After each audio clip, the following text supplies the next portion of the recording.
Mga ka-blessed, kitang-kita na po yung laki ng bahay. Yan, pakita ko lang po yung facade po niya. Yan. Yan o, papansinin po natin. Yan, nasa finishing stage na po tayo mga.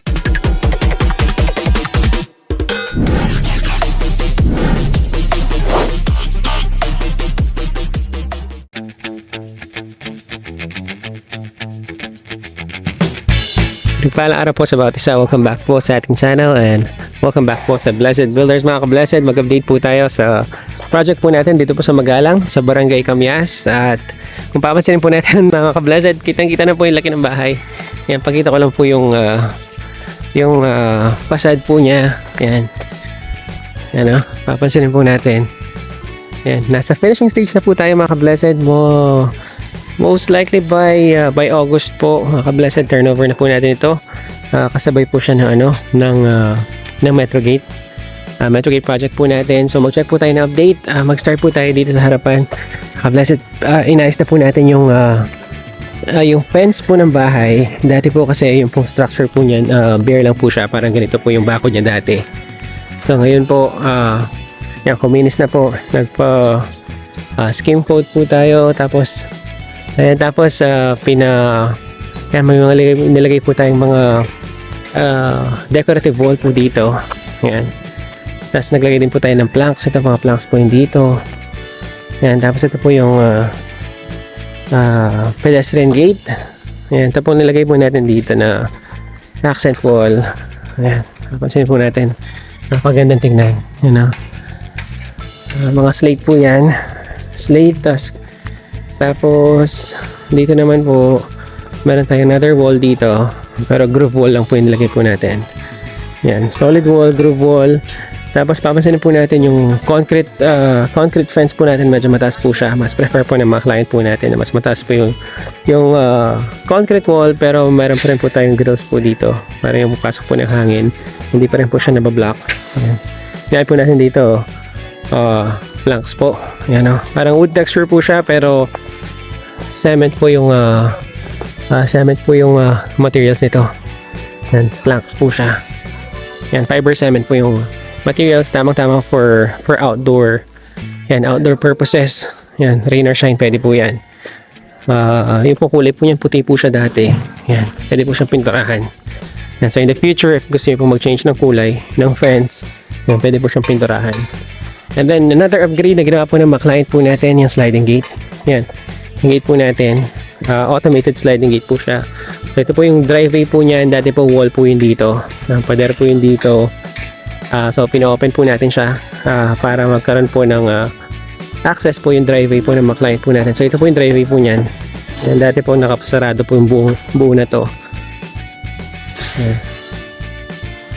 Pero ngayon po, yan, lumitaw na po yung laki po ng bahay. Yan, so ito po yung driveway po niyan. Yan. Itong diretso po na to, driveway, and then yung pong parking po natin, ka-blessed, yan, pina-extend na rin po ng mga client po natin. Initially po kasi wala siya. Initially provision lang po yung parking, pero pina-include na po siya. So ganyan po yung structure po natin yan. Medyo nakababa po yung pong parking po natin, yung roof ng parking. Yan. So dito po tayo ngayon sa right side view po ng bahay. Yan, halos nandito na po lahat yung mga finishing materials po natin, yung paint po natin, yung wood tile. Yung pong dito naman sa portion po na to, yan, itong sa harapan po na to, fluted panel naman po yung lalagay po natin dito, fluted panel. Yan, tapos may mga groove lines po tayo dito para magkaroon po ng accent yung wall. Pati po yung dito, fluted panel din po. Yan, itong direction na to. Fluted panel. Yan, so ito po yung vacant space po natin. Medyo hindi pa nalinisan pero napakaluwang po. Yan, pati po yung dito po sa likuran. Naglagay din po tayo ng slate sa portion na to. Yan, para magkaroon po ng accent yung mga columns natin. Naglagay din po tayo ng slate po dito sa portion na to. And then slate din po dito. Yan, so ito po yung terrace po natin yan. Papansinin po natin, Open na terrace po siya. Wala po siyang grills. Yan, meron po tayong stairs dito sa left side, sa right side, and dito po sa harapan.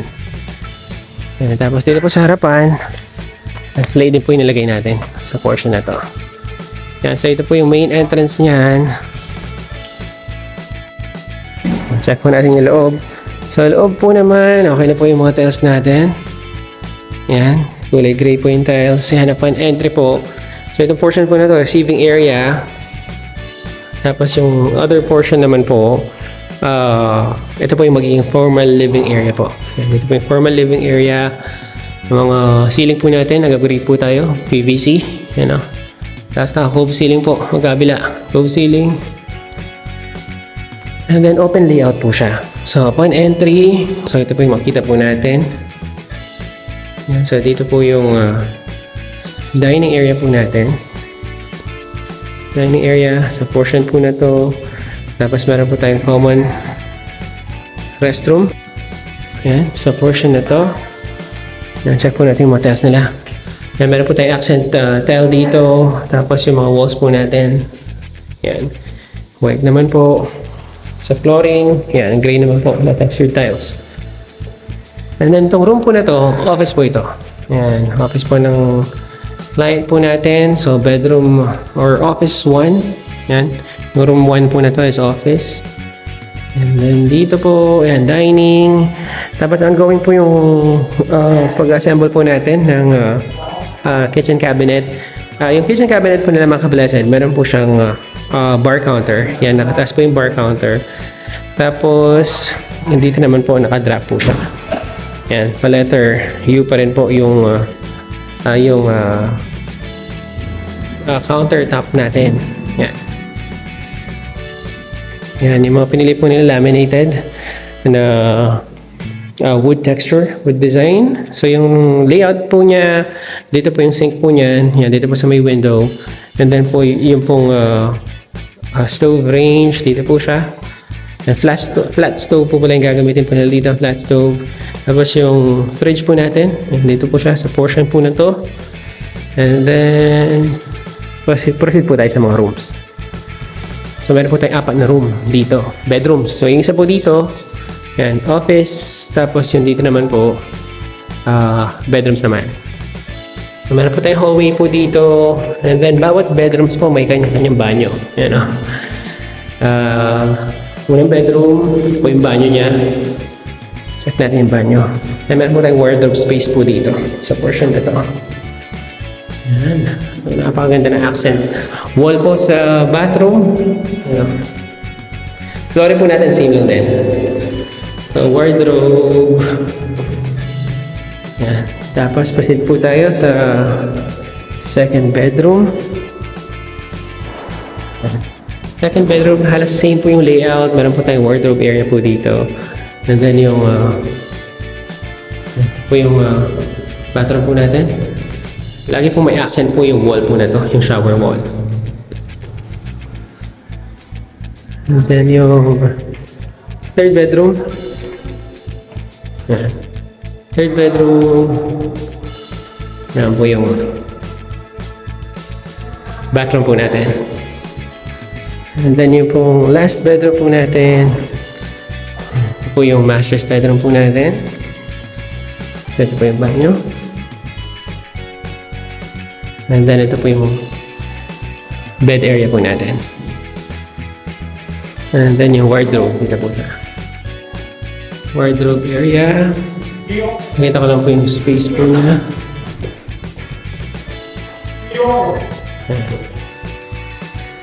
Wardrobe. So, pang-4 na bedroom po ito. So, we have total of 5 bedrooms. Kasama na po yung office sa harapan. Tapos ka-blessed, nakita niyo po sa harapan, napakalaki pong tignan ng bahay. At lalo po siyang lumaki kasi nagkaroon po na extension yung mga client po natin dito. Yan, before po tayo lumabas, ito po pala yung pantry po nila. Storage and pantry. Yan, dito po siya. And then, ito po yung extension po na ginawa po ng mga client po natin. This is gonna be their auxiliary kitchen. Yan, auxiliary kitchen, napakaluwang po. Yan, minmaximize po yung space po dito, nagka-wall. Yan, tapos nagka-wall po dito. Yan. Yan, so dito po yung outdoor kitchen po niyan. Yan, napakahaba ng kanilang lababo. Yan, and then ito po yung wash area po nila. Wash area. And then meron po tayong access po dito. Yan, this is another extension po. Pinag-extend po yung roof. Yan, tapos pinasemento po yung dito. And this will lead us po sa ating garahe. Yan, so, papansin po natin, napakalamang po ng garahe. And na-extend po yung roof hanggang dito sa gilid. And then ito po yung view po ng ating garahe. Yan. Yan, so ongoing po yung framing po ng ceiling. Yung po lalagay po natin dito PVC. Yan, PVC rin po. Same po dun sa wood accent po natin sa may living area. Ito po yung view po natin. Yes, nandito po tayo sa garahe. So, ito po yung open space po natin. Yan, ipapa-landscape po ito. Alam ko, yung mga client po natin. Yan o, maluwang-luwang po yan. Ipapa-landscape nila. Yan, mga ka-blessed, tuloy-tuloy po yung finishing po natin dito sa site po natin sa Barangay Camyas. Yan, konti na lang mga ka-blessed. Turnover na po natin ito sa mga client po natin. Yan, ito po pala yung gate po natin. Maganda po yung itsura po niya. Yan, kapag naka-slide po siya. Yan, nag-slide po siya papunta dito. Yan, automated sliding gate. Maraming salamat po ka-blessed for tuning in sa ating pong vlog ngayong araw. Mag-ingat po tayong lahat at pagpalain po tayo ng Panginoon.